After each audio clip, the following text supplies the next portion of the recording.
Welcome to the Logic in Life Coaching Podcast, Episode 10. Everyone wants happiness and success, and we know how to get you there. Come listen to the Leadership Society of Arizona as we teach a proven logic to help you simplify life, overcome challenges, and predict the future. You're listening to the Logic and Life Coaching Podcast. Welcome to the Logic and Life Coaching Podcast. My name is Chuck Solanas. I am joined by the one and only Dr. Jacob Kashawagi. How are you doing, Dr. Jacob? I'm doing great. It's so good to be here again after again. Got it. Again and again. You are here. Time after time. When you're lost, I don't know the words, actually. The topic for today is going to be about birds of a feather flock together. And a lot of people have heard this, and I found that when I took the course, I got a unique perspective from you about this idea of birds of a feather flock together, having to do with you being able to control your whole life, how everyone that comes into your life and every instance in your life is somehow related to you.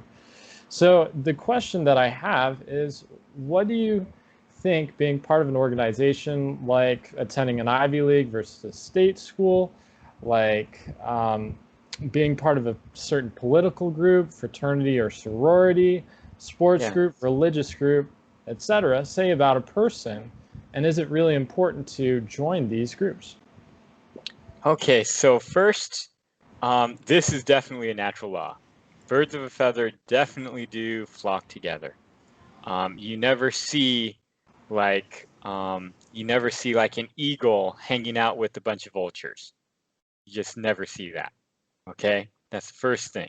So this is a natural law. Now, it doesn't necessarily mean everything you see, you're going to see birds of a feather flocking together. But what I'm saying is, whenever we've had a lot of information on people, we've always been able to understand why other people were around them. And so when you start looking at your own life with this, birds of a feather flock together means you have a connection with every single person that you run into. I even remember one day walking at a university campus, going to one of my classes I was teaching, and I run into this homeless guy. And this homeless guy tells me, "You better watch your step today." And I looked at it, and I said, "I better be more careful today." And, because I was more careful, I even saw it in my driving. I saw, almost getting into some car accidents and whatnot in the day. And because of this homeless guy, I was more careful, and who knows, maybe I didn't get into a car accident, but I recognized that I didn't run into this person by accident. Somehow this person was the same type of bird with me in a certain way. Now, here's the thing, is there's many variables in life. So when you're looking at, why am I at this school? Or, did you get into an Ivy League school or a regular state school or certain fraternities or whatnot? There's many different variables within a university, let's say. There's athletics, there's, the level of education and test scores it requires to get into that university, your IQ level, different things like that. There's many variables into university. So birds of a feather, what it means is wherever you go, you're related to that in some way, but it might not be in all the ways, right? It might be you get into a school like Stanford for the football program or whatnot. Or you might have got into Stanford just based off of your GPA and standardized test scores. But these two people are connected with Stanford in very different ways. One as an athlete and one as a purely based off of how great their scores were and their academics were, right? And so when when we start asking what does the organizations we're involved in say about us, I always tell people to be careful because there's many different ways in which you could be the same or the same flock as the other birds. It might not be in all the aspects though. And so when you're looking at, okay, well, what should you go for? Should you go into an Ivy League school? Or should you go for a state school? Should you go into a fraternity or sorority? Should you get involved in different religious groups, whatever it might be? I always tell people what? Find a mentor. Do what you want to do. Yes, it's always better if you've talked to a mentor first, talk to intelligent people and talk to them about it and ask them, and got their advice. But in the end, it's you. In the end, you're going to drive which flock that you're going to flock with, right? You're going to drive which birds that you want to be with. And you'll always be attracted to similar birds. It's just a natural law with that. But why are you asking this Well, question, Chuck? What's the concern here with understanding birds of a feather flock together? well, a lot of people, when they don't get into a certain club or organization, they get really down on themselves. They think, well, you know, it must be something about me. I'm worth less as a person, or they could get depressed because they think I didn't get into that organization, or I'm not Yeah. meant to be there. And that is a danger of trying to judge this natural law and principle is that there's many variables. When you look at a person, the school they go to is just one variable, right? And so you're thinking, I didn't get into an Ivy League school, that means I'm not successful. And you're relating success with Ivy League school. But that's not an accurate idea. When you go to certain Ivy League schools, yeah, there's general ideas. You're more likely to sit next to a genius at Harvard or Stanford than you are at Arizona State University. But have there been very successful people coming out of Arizona State University? And yes, there's many successful, rich, famous, whatever you want, you're looking for, coming out of community colleges, coming out of not even going to college, coming out of regular state colleges, right? So how you're connected with these organizations, you need to be very careful to understand what connects you with them or what doesn't connect you with them, right? You might not be connected with Harvard because you didn't have really good standardized test scores, and that's why you didn't fit in with that flock, not because you're not successful or you won't be successful, right? It could be that you didn't fit in at Harvard because maybe Enough it's money. you didn't have enough money, or maybe you didn't have enough cultural diversity that they were looking for. It could be a lot of things, but that doesn't necessarily mean that you're not connected also with success and with happiness and with fulfilling your dreams, right? When you look at successful people, I think we did a research here a little while ago, right, Chuck, where we found out that over 50 of the most influential, successful people in life, 50% of them either went to a regular state school or didn't even get a college degree. Yeah. And, and so it's really kind of an amazing thing how that works. So yes, birds of a feather flock together, but you got to make sure you're understanding what type of flock you're associating with and why you're associated with them. Now, what I always say is there are general rules, but it depends on the person. So what does going to an Ivy League school mean to you? It depends on who you are. It depends on why you want to get in there. It depends on, what your outlook on on being at Harvard or being at Arizona State University is. If your outlook is that you're at, I'm not going to say Arizona State University because that's an amazing school. If you're at like some type of maybe foreign school that's just like this really small, unsuccessful college or whatnot, and you feel you're there because you weren't successful, then you're actually relating yourself and creating your aura of I'm not successful. But there are many people who go to colleges just like that and say, I am successful and this is my starting point and I'm going to associate with all these people to help me to be better. And those people are flocking with a group of progressing, improving, hardworking people, and that's how they relate to that flock. Yeah.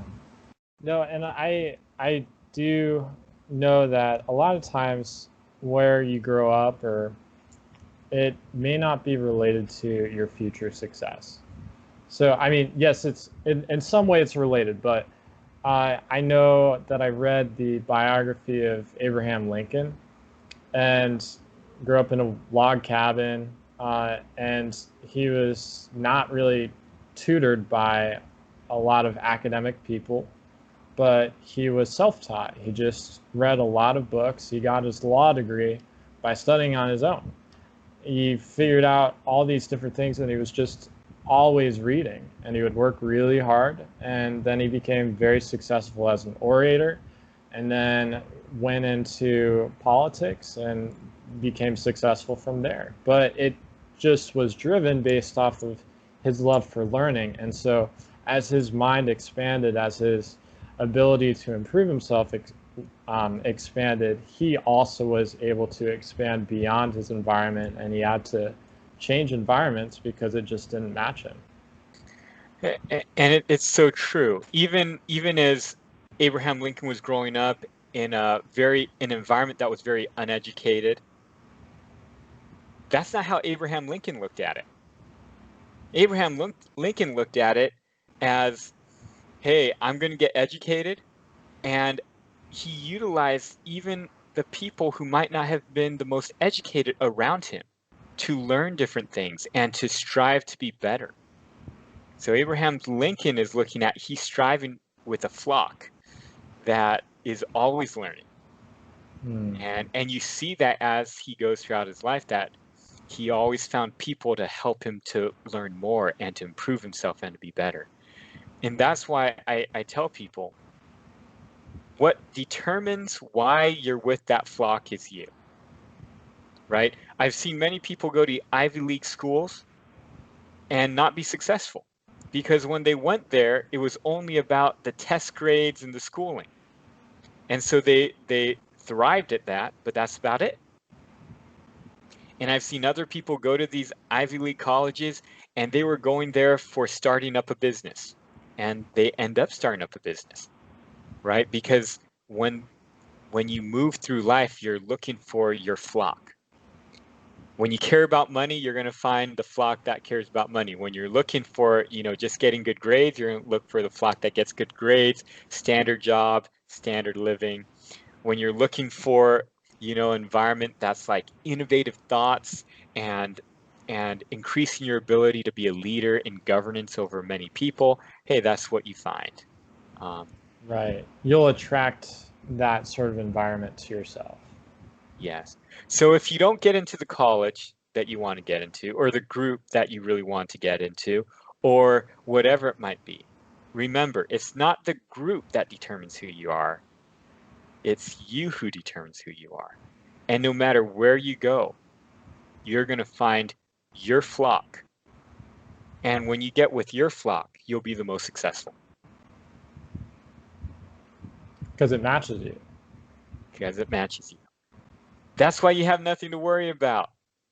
Especially if you're a high schooler trying to go to college, if you're a college student trying to get a job, if you're at a job and you're trying to find a different job, remember, you're always going to attract the people that you need. So this goes both ways, right? If you're not with the flock that you feel you deserve to be with, maybe there's something about you that needs to change. Maybe you need to do things a little bit differently. And so if you're not happy with the flock you're in, I have some advice for you. Very simple advice. First, change something. If you do the exact same things, you're going to attract the exact same people no matter where you go, hands down. So if you don't like the people you're with, don't try and get rid of the people. Try to get rid of who or what you're doing. Change yourself. Focus on doing something differently and watch how the people change around you. Second thing you might do is if you're trying to like get into something or do something, well, if you observe the people around you, it will kind of tell you who you are and what you're currently doing. And that will give you maybe a starting point to say, okay, well, maybe if this is where I am, this is where I want to go. And you can kind of devise a plan to get there. So, double-edged sword. If you flock with the same type of birds, it means one, that these birds around you represent you. It also means that if you don't like these birds, then you got to change something about what type of bird you are. And so as you observe people around you, it will help you out with yourself. The last thing and the third thing is find a mentor. Find someone who can help you to understand what type of bird you are, help you to understand why you're associating with these different birds around you and these different flocks that you're in. And they can give you advice. Got it. So if you, say, for example, want to get into a certain fraternity, or if you want a certain type of job, then you got to find someone who's in that fraternity or in that job and say, look, how do I get there? What do I need to change? What do I need to do? You got it. Now, my advice, though, is if you try to get into a certain organization and you don't naturally fit in that organization, it isn't. If you apply and you just like it's smooth sailing, you just get in and you have no resistance and it was easy to get in, that is the organization for you. But if you have to really work at it, maybe that's not the birds you should be flocking with. Because there's some resistance. Yeah, because you're changing who you are to get there. I mean, if you change who you are, you can get in maybe, right? You want to get into this fraternity, you got to kind of change what you do, how you dress, all these things. I mean, you could do that. But do you really want to do that, right? Will changing these things about you make you happier and more successful, or will it make you just more like uncomfortable and maybe it won't even make you as successful, right? Right. Well, I mean, and if it's about like something as simple as, you're not showering, you need to shower so you can get into this fraternity because no one wants to be around you because you're not showering. Well, then you can feel a little uncomfortable for the time being, like, I smell so clean. But then you may realize, okay, that's probably a good thing. And for most people, that will be a good thing. Right. But some people, I mean, some people that they don't want to shower all that often because it's a waste of time.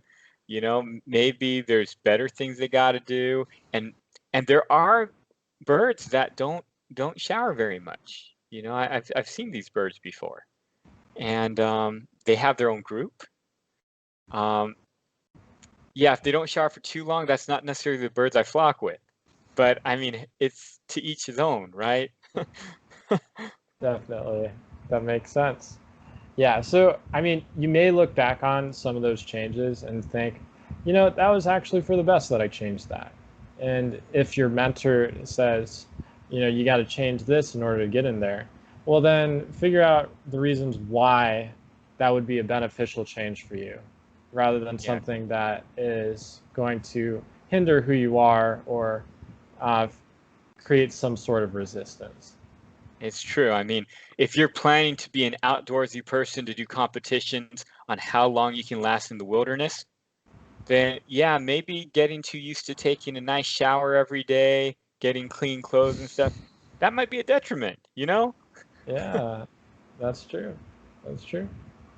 All right. Well, yeah, I mean that makes a whole lot of sense. That if you want to be somewhere, then you got to change something about who you are, that is attracting that sort of environment to you. And as you change your mindset, as you change who you are as a certain person, then it would follow that the things around you or your environment would have to change because you create that for yourself.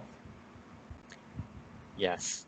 And it's even better when you don't have to change and you naturally fit into a flock of birds. Got it. And it'll naturally come. So, Yes. well, thank you so much, Dr. Jacob, for discussing this topic with me. I think we got some answers, and I think I'll be back with some more questions for you later on. That's very good. It seems like we're two birds of the same flock.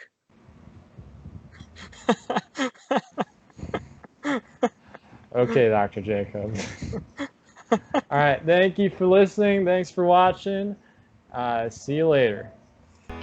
Thank you for listening to the Logic and Life Coaching Podcast. It would be great if you could take a moment to write us a review. For any questions, comments, or topics that you would like to have addressed on the show, email the team at leadaz.org. To learn more about the Leadership Society of Arizona, visit us at leadaz.org.